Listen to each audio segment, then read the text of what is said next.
Welcome, ladies and gentlemen, to another exciting episode of This Is Our Life. And if you would like to be a part of our life, please send cash or money order in the amount of $500,000 to P.O. Box. And thank you very much. So, this is for Kat, our daughter. Excuse me, I just ate. That's why I haven't responded sooner, because I was eating dinner. Your mommy's over there. She just kind of woke up too. We both took a nap. We both needed the nap because we didn't get to bed as when we should have, because I wanted to stay up. Anyway, so Kat, who do you contact? You were asking me that. I put up a phone number, the Social Security Administration, and I put a link to their website as well in my response to you. You have to add the www, but YouTube won't let me do that.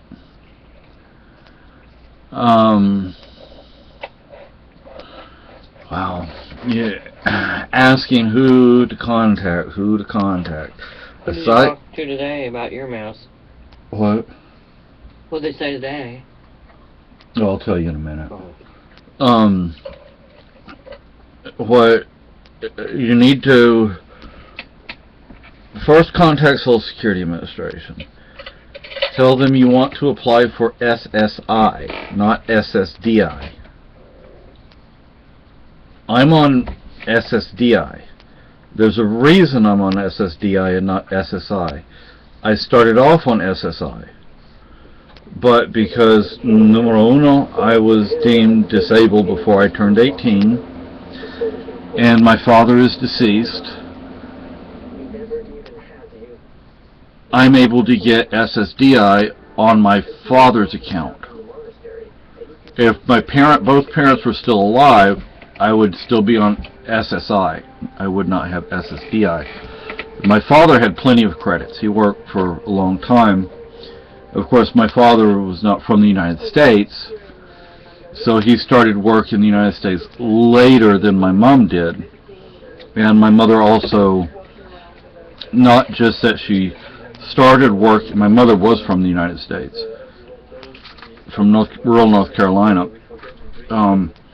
She started working in the United States before my father did, and she also continued working like 25 years after my father passed away. So when she passes away, presumably I'll get her Social Security retirement. See, it's like I get my dad's retirement. When my mom's passes away, presumably I'll get her retirement, which will be like $200 or $300 more a month than I have right now, which would be really helpful. But who to contact? First, of course, the Social Security Administration.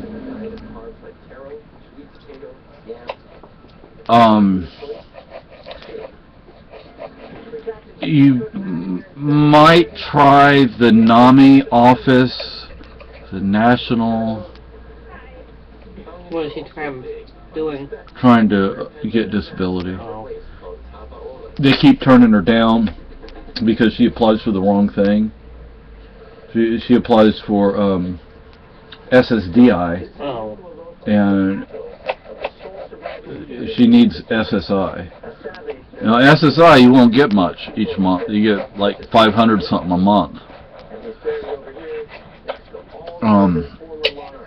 When I first was on SSI, now you get maybe between $20 and $40 more today than you did 20 years ago. So the amount doesn't go up much. Not much at all.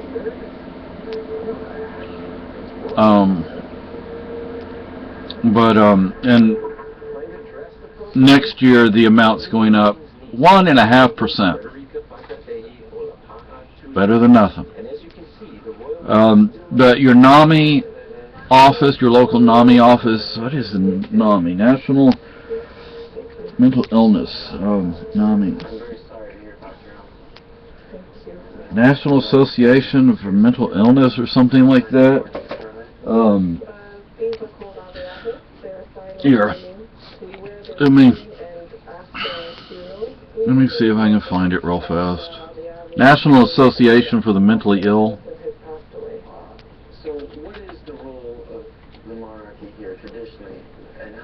National Alliance on Mental Illness. Now, I have my issues with NAMI because they are funded by the drug companies. So they will push certain things.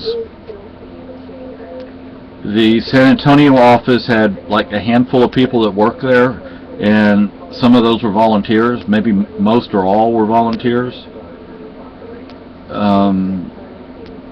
Another thing I would highly recommend you do: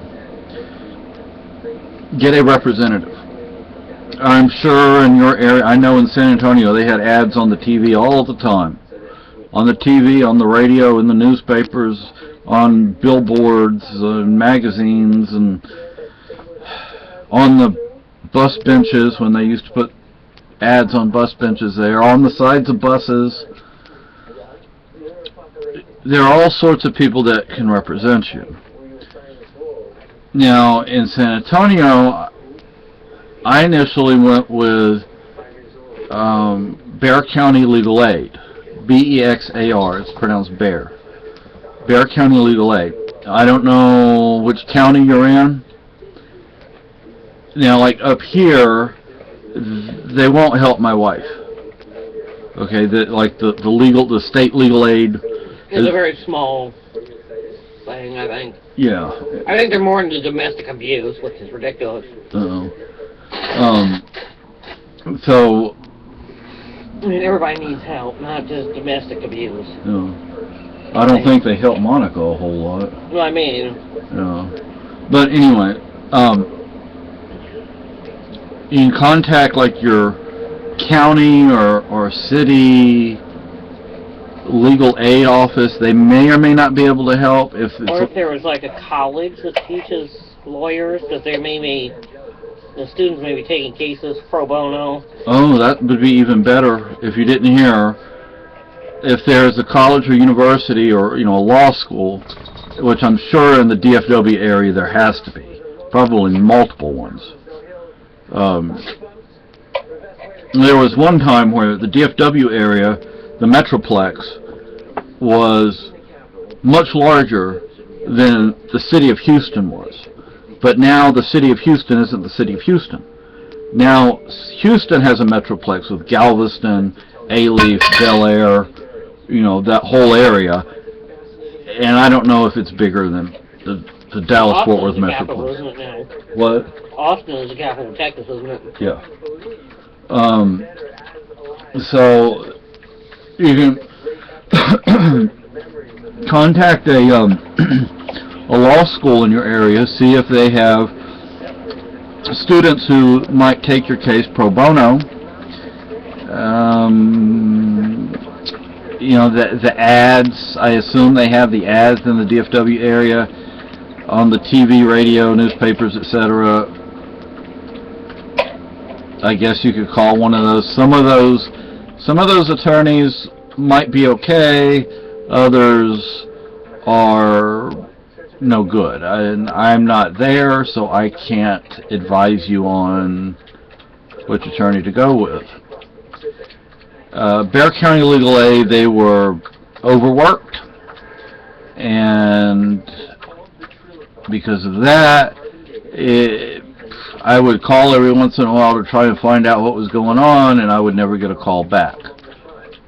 I didn't get a call back until it was time for the hearing. Oh God. Yeah. Bad, huh? So I had waited a long time. Make sure you go to the hearing. Do not miss the hearing. That will look very bad that will be very bad for you. I mean, like, the only way you can miss the hearing is like you're in the hospital and can't get out or something. Yeah. I'm sure you have, either you have paperwork, or you have access to paperwork, or you know hospitals you've been in, schools you've been in, institutions. I was in a lot of them growing up. A lot. And some of those places aren't around anymore. The one near you in Mineral Wells, that's not around anymore. We actually drove by there when we first drove up here. The administration building was still there, and the rec center, the rec hall, whatever, was still there, but it looked like somebody was living in it like a house. The barracks that we used as a dorm was gone. The other barrack was gone. Were they like army barracks or something? Yes, old army base. Yeah, they tore them down. Probably. Yeah, they weren't the best anyway. Yeah, and my gosh, during the summer, Hot as hell. Yeah, the type of cooling unit they had, of course, it was built in like the 40s or something, and basically there's a trough where up in the wall there's a trough where the the vent is. Well, the way their cooling system worked is water would run down this trough. Let me tell you, that doesn't cool the air off. But what? Yeah, it's like where the pipe would be. Well, instead of it blowing air, there's water that moves through there. Yeah, and that's supposed to. Are we nuts? I know. I mean, I'm like, that doesn't do anything. I mean, so we were miserable in the summertime. No, it's summer. Yeah, and it's Texas. 90% of the time. Yeah, and we weren't allowed to open the windows because you might go AWOL. Oh God. When we wanted to go AWOL, we could have gone AWOL, and people did quite often.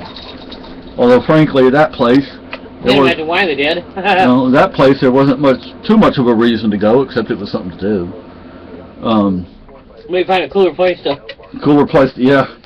A lot of the kids that would go AWOL, the institution that I was in, they owned the hospital, which is still there, still abandoned. Now, when they vacated that hospital, they just left everything. I mean, they just left everything. Okay. And sometimes what the kids would do is that's where they'd go. They'd go over to the hospital. In the middle of the night, all of a sudden, the lights start coming on. In the hospital. Yeah, they would get down wherever the generator was and start flipping switches. And the staff didn't bother to go look for them because they knew where they were. Who else is going to turn the lights on in that place? Mm-hmm. So, our plates and trays and silverware, that all came from the hospital.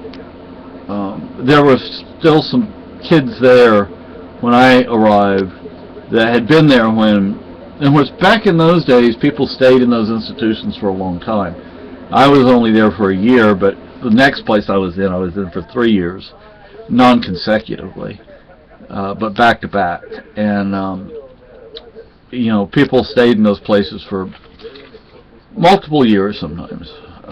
Actually, the last place I was in, Devereaux, there was actually a kid who was up for adoption. I remember a couple of times people came to, interview him to be their child or whatever. Branch, I think, was his last name. Everybody went by their last name. Or the staff made us go use our last name. Because there'd be too many people with the same first name. But I found it disrespectful. The what? Well, you'd have 10 people named James. Oh. But it's less likely to have last names. Yeah. I think Greg Branch may have been his name. Was it? And there was another kid too. I don't remember his name though. It's a long time ago. But